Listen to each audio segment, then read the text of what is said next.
Assalamualaikum warahmatullahi wabarakatuh. Halo semuanya, perkenalkan nama saya Linda Ulia Rahma dari Program Studi Administrasi Publik semester 5 Universitas Muhammadiyah Sukabumi dengan NIM 23307111016. Jadi di sini saya akan menjelaskan mengenai barang publik yang mencakup dari konsep, tantangan, dan peran pemerintah. Video ini dibuat untuk memenuhi tugas evaluasi tengah semester mata kuliah Analisis Kebijakan Publik dengan dosen pengampu Bapak Rizal Amirullah MAP. Selamat menyaksikan. Yang pertama ada tentang mengenai apa sih barang publik itu. Nah, secara umum barang publik bisa dipahami sebagai sesuatu yang dapat dinikmati atau dibutuhkan oleh semua orang. Suatu barang publik merupakan barang yang tidak dapat dibatasi siapa penggunanya dan sebisa mungkin bahkan seseorang tidak perlu mengeluarkan biaya untuk mendapatkannya. Nah, barang publik sendiri mempunyai dua aspek yang terkait dengan penggunaannya, yaitu yang pertama ada non-rivalry atau penggunaan barang publik yang berarti penggunaan satu konsumen terhadap suatu barang tidak akan mengurangi kesempatan konsumen lain untuk juga mengkonsumsi barang tersebut. Setiap orang dapat mengambil manfaat dari barang tersebut tanpa mempengaruhi manfaat yang diperoleh oleh orang lain. Dua, ada non-excludable atau sifat barang publik ini berarti memiliki sifat bahwa apabila suatu barang publik tersedia, tidak ada yang dapat menghalangi siapapun untuk memperoleh manfaat dari barang tersebut, atau dengan kata lain, setiap orang memiliki akses terhadap barang tersebut. Selanjutnya ada efektivitas barang publik dalam pelayanan publik. Nah, pelayanan publik ini merupakan salah satu fungsi utama dari negara dalam memenuhi kebutuhan dasar dan hak-hak warga negaranya. Kualitas pelayanan publik sangat dipengaruhi oleh ketersediaan dan efektivitas pengelolaan barang publik. Pelayanan publik juga mencakup penyediaan barang dan jasa publik serta layanan administratif yang pelaksanaannya diatur oleh peraturan perundang-undangan. Agar pelayanan publik dapat berjalan dengan baik, dibutuhkan adanya pihak pembina dan tanggung jawab. Namun, dalam pelaksanaan pelayanan publik, masih dapat permasalahan yang ditemukan. Yang pertama seperti kurangnya integrasi sistem informasi aset di antara lembaga pemerintah. Yang kedua ada terbatasnya anggaran pemeliharaan BMN atau barang milik negara. Nah, yang ketiga ada lemahnya koordinasi antar unit pengelola aset. Selanjutnya ada peran pemerintah dalam pengelolaan kebijakan barang publik. Nah, peran pemerintah dalam kebijakan barang publik secara fundamental adalah untuk mengatasi inefisiensi alokasi yang disebabkan oleh masalah free rider dan kurangnya insentif bagi sektor swasta. Pemerintah memiliki peran penting dalam sistem ekonomi modern, terutama dalam menyediakan barang dan jasa yang tidak dapat secara efisien disediakan oleh mekanisme pasar. Salah satu bentuk investasi negara yang paling penting adalah penyediaan barang publik.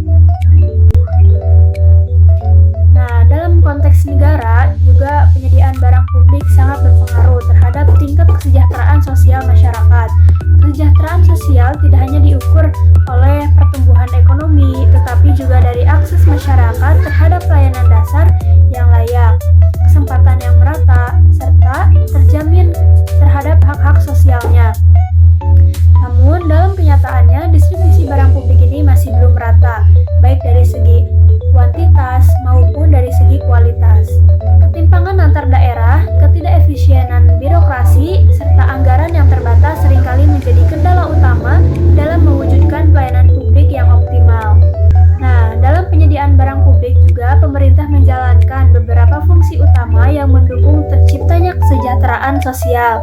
Yang pertama ada penyedia langsung barang publik, yaitu pemerintah membangun dan mengelola infrastruktur publik seperti sekolah negeri, rumah sakit umum, fasilitas, air bersih, dan jalan raya yang dapat digunakan oleh seluruh masyarakat tanpa terkecuali.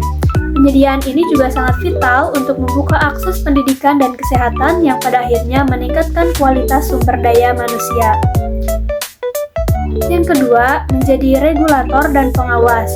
Selain menjadi penyedia, pemerintah juga berperan sebagai regulator untuk memastikan kualitas barang publik yang disediakan sesuai standar serta terdistribusi secara adil.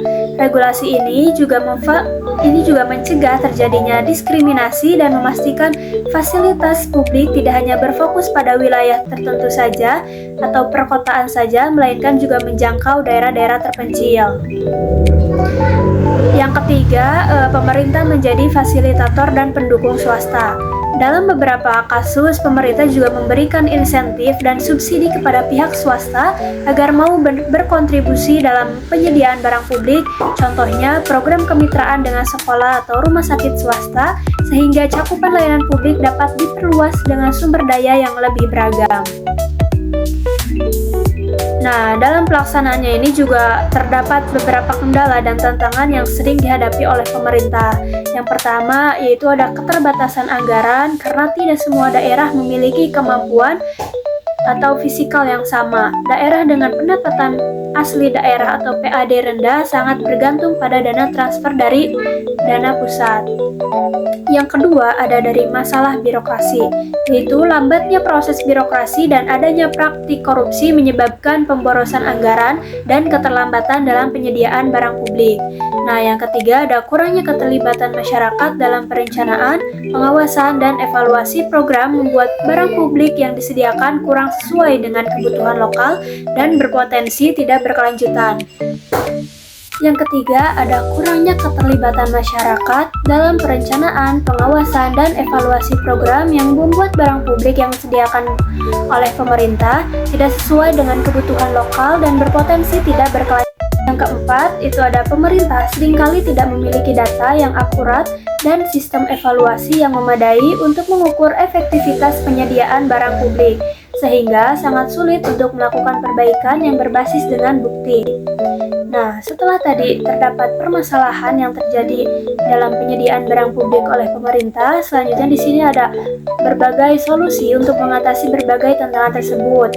Nah, terdapat beberapa strategi yang dapat dilakukan pemerintah agar penyediaan barang publik dapat lebih optimal dan berdampak positif terhadap kesejahteraan sosial. Yang pertama ada peningkatan partisipasi masyarakat, yaitu dengan melibatkan masyarakat dalam setiap tahap barang publik dengan memastikan bahwa layanan yang diberikan sesuai dengan kebutuhan real yang dapat dipertanggungjawabkan. Yang kedua, dilakukannya evaluasi berbasis data dan indikator kerja dengan melakukan pengembangan sistem monitoring dan evaluasi yang berbasis data dan indikator kinerja akan membantu pemerintah dalam mengidentifikasi keberhasilan maupun kelemahan dalam penyediaan barang publik sehingga dapat segera diperbaiki. Mungkin cukup sekian yang dapat saya sampaikan. Terima kasih sudah menonton dan mohon maaf apabila terdapat kesalahan. Wassalamualaikum warahmatullahi wabarakatuh.